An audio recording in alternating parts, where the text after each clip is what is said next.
The 1777 campaign kicks off, and Burgoyne goes about executing his plan, and he's completely overconfident. So, how does the initial attack by Burgoyne play out? He sails down Lake Champlain and easily takes Ticonderoga because the Americans had not properly prepared themselves. So, how is he able to breeze through Ticonderoga so easily? Which I'll say in your book, you said one historian called it the back gate to the Atlantic colony. So this was a very strategic post, and Gates or Burgoyne just waltzed right in. Right, right.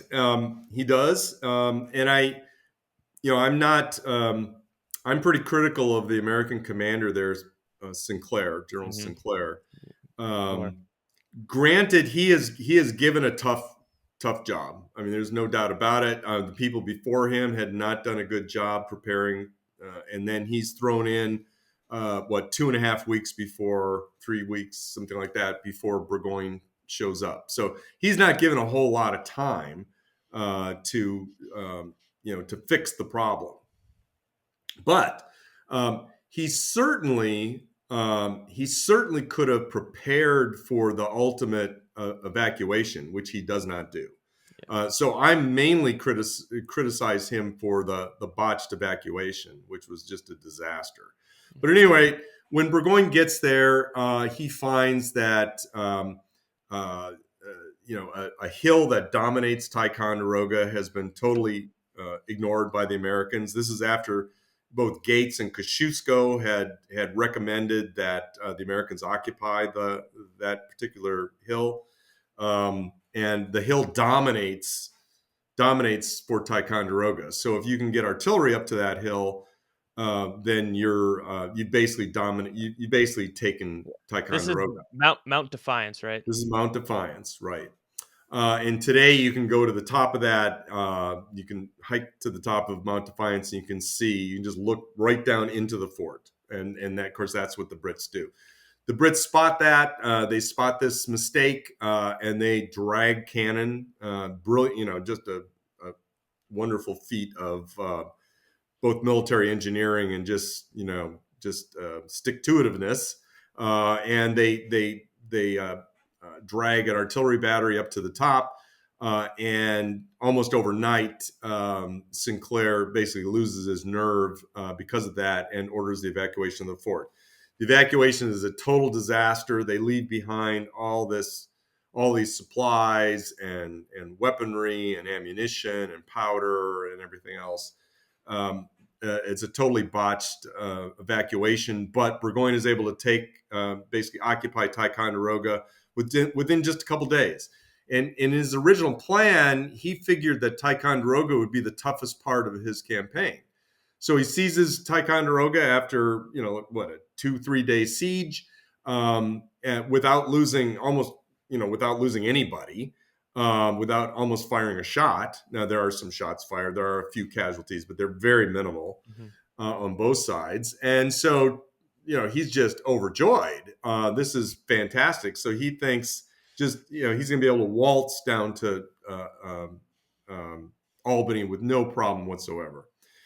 Now, it's important to note that even though his tone will change later after the surrender, he never, even though he knows that Howe is going to Philadelphia and not coming up the Hudson River, he shows absolutely no concern about that at all. That was never a prerequisite for him getting to Albany. So he shows absolutely no concern whatsoever about that. So he's already confident, and this is a typical cavalry officer, very flamboyant, very aggressive, very overconfident, very confident guy. And this is going to even make him more overconfident, and it's also going to make him more contemptuous of the Americans, which he was already very contemptuous of Americans. And the easy victory at Ticonderoga is just going to feed into that. Mm-hmm. So his hubris is really kind of cranked up to the max after seizing Ticonderoga. The Americans, on the other hand, the loss of Ticonderoga, it's almost. I spend quite a bit of time on this in the book. It's a huge shock to the system. The Americans had been led to believe, the American people, the American leadership, Washington, everybody had been led to believe by a series of commanders that Ticonderoga, there's no way the Brits can seize Ticonderoga. And when they do it, and they do it so easily, it's a huge shock to the Americans. And it's because of what happens later, the Great Victory. It's hard to get your arms around what a shock it was. The Americans, they're almost immediately start talking about, oh, was Schuyler and Sinclair traitors? Did they just turn over the, I mean, they just can't, Yeah. they can't fathom what had happened.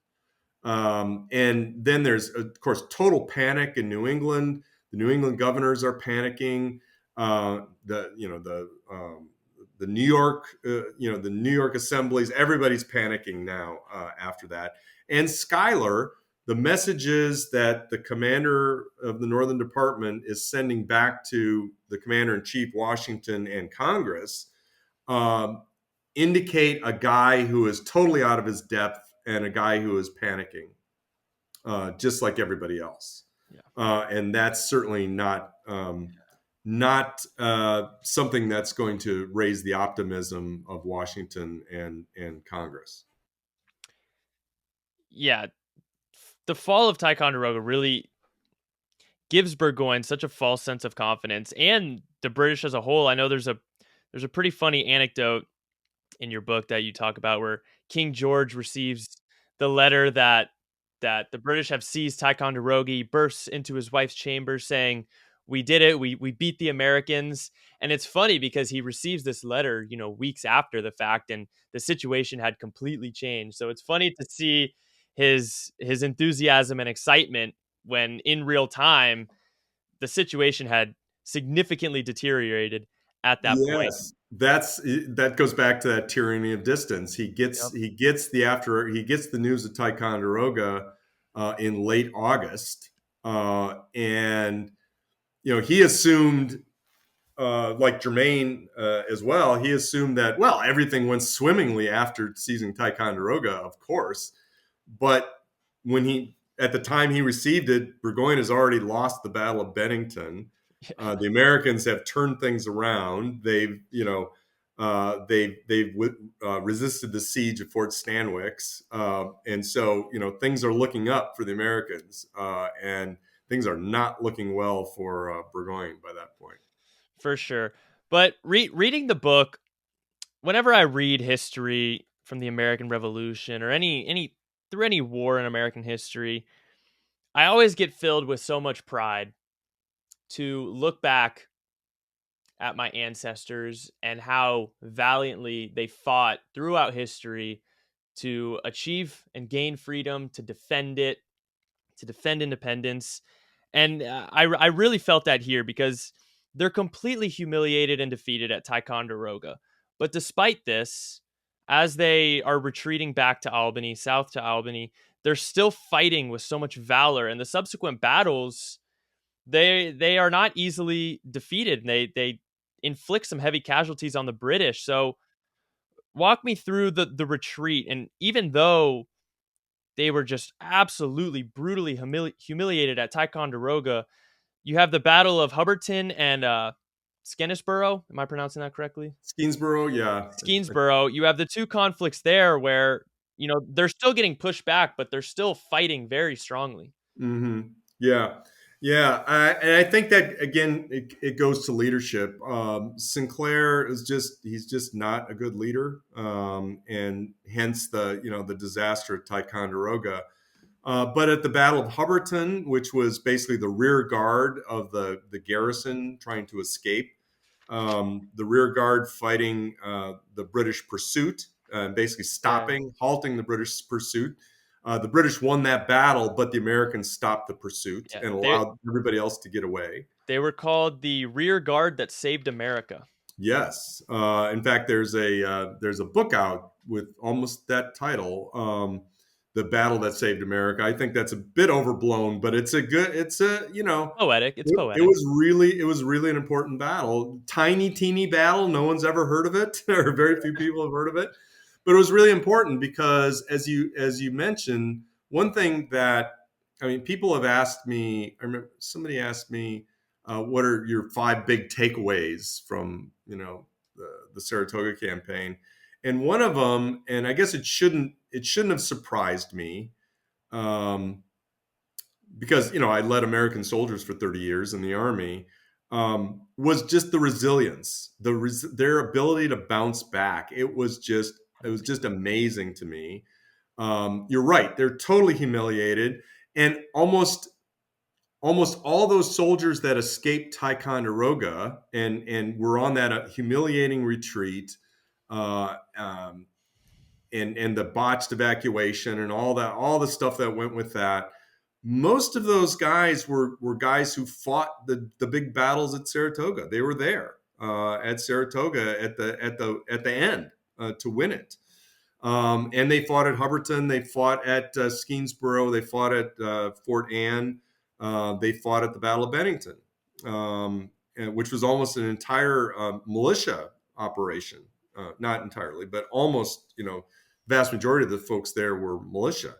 So I mean, it's just amazing resilience how they were able to bounce back. And I attribute that to, again, the leadership. So it's the leadership at that colonel level on down, these regimental commanders, because really most of those small battles that take place after Ticonderoga, until you get to the Battle of Bennington, most of those were colonels' battles. They were fought with smaller units, and those they had really good leadership up and down. Mhm. The interesting thing about the Americans, I think, is, yeah, these guys aren't professional soldiers, but many of them had experience in the French and Indian War. Many of them had experience in Canada in 1775, 1776.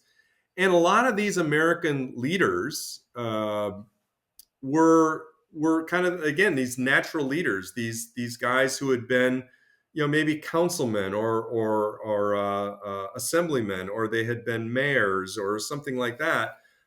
Just generally just leaders of the society, leaders of just leaders of the village or whatever. These natural leaders that kind of rose to the top, and they just did a really nice job, and it is amazing. But I attribute it to this excellent leadership. Mhm.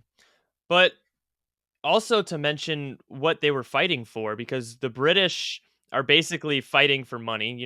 They're paid to be there, and the Americans are fighting for independence. They're fighting to establish and build their own nation for these ideals that they wholeheartedly believe in. Give me liberty or give me death. It's life or death for these guys. It's not about money or just being a career military man. No, that's true. I wouldn't. I mean, you're absolutely right. I um, One of the things that and maybe because I'm a big Anglophile, and so maybe because I'm an Anglophile, I tried to be as fair as I possibly could to the British side. In fact, if you look at my entire book, there's probably more British stuff in my book than American Yeah, stuff. yeah, Um, and I It really struck me. I almost uh, I almost felt sorry for those guys sometimes, the that's British. true. That's true. Yeah. Because number one, they had a really hard strategic challenge. I mean, it was a hard challenge. And then operating in these really tough environments. Um, but these guys, they fought hard. I mean, the Brits fight hard. They're fighting up to the very end. I mean, they're not giving up. Even when they're starving at the end, and their desertion rate goes up. It's always going to go up, but they're fighting hard to the bitter end, and they're fighting for things too. I mean, especially the Brits, maybe less so the Germans, because they're hired, but um, the British soldiers are fighting for what they're believing in too, as Mhm. well. So That's true. Yeah, that's a good point. And it definitely doesn't take away from the hardships that they went through. I mean, it must have absolutely sucked. You talk a lot in the book about, from memoirs or letters, they were talking about the heat and the bugs and the rain and the rattlesnakes. So it definitely wasn't a enjoyable experience for them whatsoever. No, Um, no. I mean, if you've ever vacationed in upstate New York or upstate Minnesota or something like that, the black flies and the mosquitoes, and it's just it can yeah, I'm from Florida, born and raised in Florida, so I have oh, I have plenty of experience with the with humidity and the bugs, heat and the yeah, bugs. yeah, Yeah, yeah. it's definitely not fun in the summertime, right about now.